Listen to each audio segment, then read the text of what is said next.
Меркедегі Мадинаның жағдайын айтып жатырмын да. Бұл осы Әселмен почти что құрдас қыз ғой. Всего лишь 17 жасында алып қашып кеткен. Осы жерде бір алып қашу туралы айтайықшы. Көп жағдайда алып қашқан кезде қыздар қалып қояды. Ой, ұят, есік көрген деп айтады, немесе жаңа босағаға кемпірлер жатып алады деп. Міне ал сол ұят осы өмірдің құнымет деген сияқты нәрсе да. Сол себепті біріншіден қыздарға айтқым келеді. Егер сіздерді алып қашып кетсе, қайтып келуден, қайтып кетіп қалудан қорықпаңыздар. Ұят та емес, ол ешқандай да, ол сіздің тағдырыңыз. Екіншіден, негізі ерте тұрмысқа шығуға асықпаңыздар. Өздеріңіздің мнениелеріңізді қалыптастырыңыздар. Өмірді көрген, көңілі тойған, көзі тойған, оқыған, мнениесі бар адамды негізі екінші адам басын алмайды.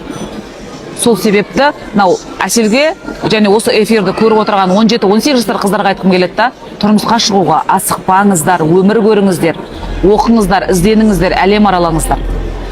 Міне Тараздамыз, дәл қазір Жамбыл облысы полиция департаментінің бастығы Қайсар Сұлтанбаев мырзамен жолығатын боламыз. Ол кісі бізді қазір арнайы қабылдайын деп отыр, және де осы Мадина қарындасымыздың ісін жеке бақылауға алуды сұраймыз.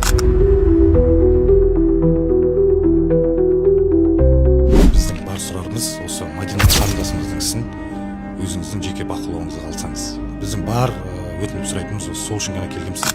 Бұл іс бізге алынып, біздің осы тергеу басқармасындағы ең тәжірибесі мол, ең білікті, мықты маманға тапсырып, күнделікті бақылауда ұстап, тергеудің сапасын қамтамасыз етеміз толығымен. Сіздер де бізге көмектессеңіздер, сіздерге тек рахмет айтамыз. Өздеріңіз көргендей, Мадина қарындасымыздың ісі бұдан былай біздің өтінішіміз бойынша Жамбыл облысы полиция департаментінде тергелетін болды. Біз ақиқат үшін соңына дейін барамыз. Сіздерден тек қолдау, лайк, комментарий. Бүгін бізді қабылдаған генерал Сұлтанбаев Қайсар мырза, яғни Жамбыл облысы полиция департаментінің басшысы, жеке өз бақылауында тергеу жүргізетініне уәде берді. Бұндай нәрсе үшін барып өзінің өмірін қиып жатқан ол жақсы емес. Бір кішкентай ұрыс үшін адам өзінің өмірін қиып жіберу деген ол өте қиын жағдай.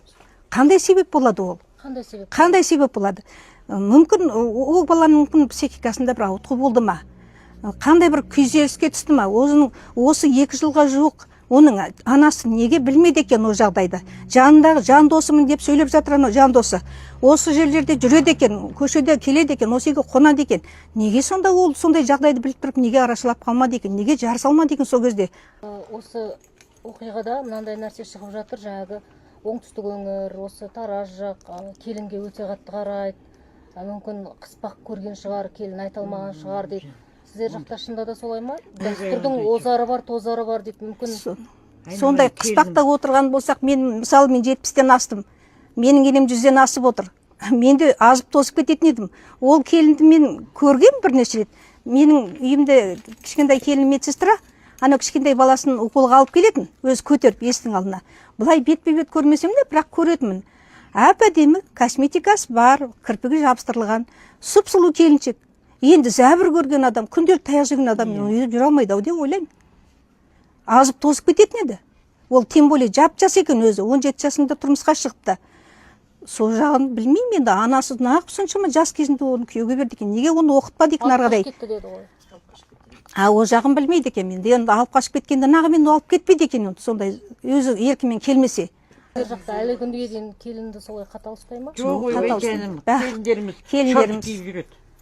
Ауылдың келіні қайсы, қызы қайсы екенін білмейсің. Сыншылық көретін ауыл емес, газымыз бар, суымыз бар, светіміз бар. Қаладан ешқандай кемдігіміз жоқ. Барлық жағдай жасалған. Қазір келіндердің қысымшылық көретін заман емес. Интернеті бар, телефоны бар. Бір емес 2 телефоннан ұстайды. Автоматта кірді жаюға ерінеді қазір келіндеріміз. Ана жауыз дейді, отырғызу керек дегенде, сол адам көзге көрінсе, шіркін-ай, ұрып өлтірер едің деп отырмыз бәріміз. Мен айтам, мен жазғанды білмейді екен, әйтпесе сол адаммен бірге бір шығар едім деп. Мынандай жағдайда кімде болса, жертва болған адамға жақ болғысы келіп тұрады. Кімде болса, мысалы, білдіңіз ба? Сонымен соны сөйлегісі келіп тұрады, ол нақты білмесе де. Енді не десек те адамның өлімін ақтау қиын ғой бәрі. Қиын, көрдіңіз ба? связи с последними событиями насчет девушки, которая умерла из-за одной пачки барни, меня не дает покоя уже второй день. И я каждый день провожу беседу со своей дочерью, ей 13 лет, о том, что она не обязана терпеть унижение, оскорбления, что ей всегда есть куда прийти, что мама, папа ее всегда примут. С детьми, без детей, несмотря ни на что, она всегда может вернуться домой. Ее никто не будет упрекать, никто ей слова не скажет, никто ее не будет осуждать. Она должна понимать, что дом родителей – это самое безопасное место в мире. И я поэтому купила квартиру, чтобы она всегда могла знать, что ей есть куда пойти. Поэтому думайте о дочерях, разговаривайте. Вы себя считаете виновным? Нет, я себя не считаю виноватой, потому что я не строила дом. Я не проектировала скрытые работы, я ни о чем не знала. Визуальный осмотр показал, что с домом, с фасадом все нормально. Как я могла знать, что вот там какие-то скрытые работы неправильно произведены и упадет облицовка фасада дома, и что пострадают люди? Весь процесс уголовный я была как свидетелем. Предъявили обвинение мне только 20 июля. То есть у меня не было возможности подготовиться, найти адвоката, денежных средств у меня не было. Так как я мать-одиночка, я ращу 2 детей одна. Квартиры у меня нету. Машина у меня в кредите. То есть как бы средства найдены при помощи председателя ОСЕ в поддержку всего Казахстана. По возможности они мне помогают, скидывают. То есть я была в шоке, что из меня из свидетеля сделали подозреваемым. Я до сих пор в шоке, если честно. Я не прощения просила, я просто очень искренне подошла к женщине, которая действительно потеряла своего ребенка. Для меня это... я просто не могла с 20 числа к ней подойти. Я очень соболезную. Мне сказали, что она в Чимкете. Я не смогла к ней подойти и ей сказать что-то. Но я очень соболезную, потому что я сама понимаю, как тяжело потерять ребенка. Я лично не могу отвечать за 20-летний стаж работы, про обслуживание этого дома. То есть я пришла 6 месяцев. Все, что я могла на момент, я сделала. Жас келіншектің күйеуінің қолынан өліп бір барни үшін өлді деген үлкен бір резонанс болып жатыр, иә. Келіншектер бұл жерде тек бір барни үшін ғана ол таяқ жеген жоқ. Ол бір барни үшін өліп кеткен жоқ. Бұл ситуацияға дейін кикілжіңдер өте көп болған деп білемін өзім. Бұл жерде енді қыз бала, әйел адам, кішкентай баласы бар, ол өз өмірін өзі қинап ол асып қоймайды. Білесіздер ме? Бұл жерде отношенияда күйеуінен ешқандай жылу көрмеуі, енеден қолдау көрмеуі, жап-жас қаршадай қыздың өз-өзін асып қою, ол жерде үлкен бір тағдыр тұрда, үлкен сол 2 жыл өмірінде үлкен қандай ситуациялар болды, қандай жағдайлар болды ол үйде. Соның барлығы осы өлімнің соңғы точкасына әкеліп тоқтатты да, сол себептен қыз-келіншектер, егер сіздің отбасыңызда ене қолдамаса өзіңнің анаң сияқты, атаң қолдамаса өзіңнің әкең сияқты, сенің күйеуің ағаң сияқты, бауырың сияқты қолдамаса, сенің ол жерде орның жоқ. Осы кезде сен өз орныңды өміріңде табатын бол. Осындай трагедия болып кетпес үшін. Барниға бойкот. Бұдан кейін барни алмаймыз. Не то, что алмақ түгілі, даже барниға қарай алмай қалдық деп жатқан адамдар көп екен интернетте. Естімегендер болса, осыдан 3-4 күн бұрын жас келіншекті барни үшін өзінің күйеуі аяусыз өлтірді деген видео тараған болатын. Но менің ойымша бұл жерде ол барнидің ешқандай кінәсі жоқ. Барнидің орнында любой шоколад болуы мүмкін еді. Бұл жерде мәселе именно қыздың қорғансыздығында болған деп ойлаймын. Өйткені жас келіншек Мадина соңғы сообщениялардың бірінде жаңағы подружкасына жазған екен, именно сол барни үшін ұрысып жатқан кезде хотя бы 15 мың, 10 мың теңге тауып берші, мен мына үйден кетіп қалайын, біз ұрысып қалдық деп та. Менің ойымша ол семья и өзінің күйеуі де қыздың қорғансыз екенін, артында адам жоқ, барар үйі жоқ екенін білгеннен кейін басынған деп ойлаймын, басынғандықтан ұрды деп ойлаймын. И бұл ситуациядан түйгенім, конечно, жақсы жігіт тауып, жақсы отбасы құрып кеткеніміз жақсы, өйтіп барни үшін қырылмайтындай. Но максимально өзіміз өсіп, өзіміз ақша тауып, өз барниімізді өзіміз алайықшы қыздар. Сен алдында келдің бе? Неге жылап отырсың? Әжеден қорқып, мен дәрігер емеспін, әжемін, келіп отырмын жерге. Ана баланың туған інісі ма? Нұриман, кел, үй жуан. Иә, сен ақылдысың. ағаң деген жаңа отырды ғой тыныш. Мен. Иә. Не болды? Не болды? Ей, тек қыздар мазақтайды қазір сені. Ішінде не бар? Бұнан көзі қиып маған ұқсайды ғой. Ананың көзі бақырайып жатыр. Ол жақсы екен, қорыққан жоқ, жігіт екен.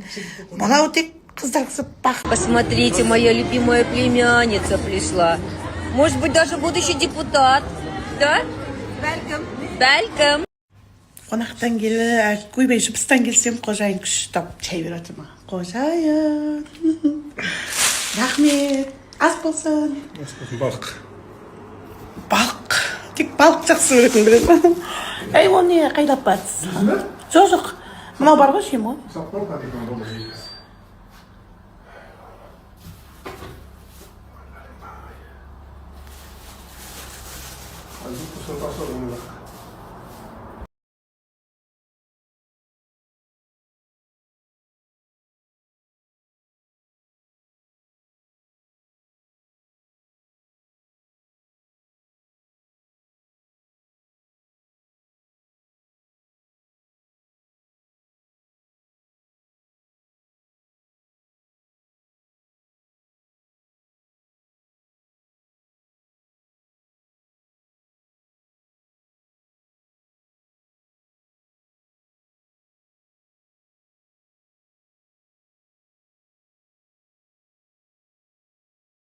Мен қай кезде болам Астанада қыздар?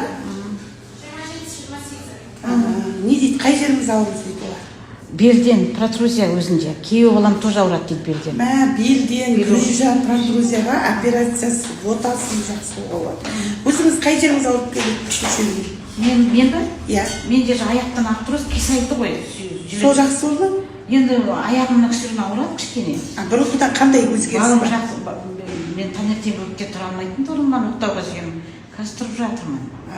Бұрын тұра алмай қалып едіңіз? Бәсе келгеннен күшті болдым деп отырсыз, соған айтып отырсыз ба? Иә, соны. Бірақ мына қисық енді қалады ма, жүріп? Жоқ, қисыққа жылқының майын тартасыз.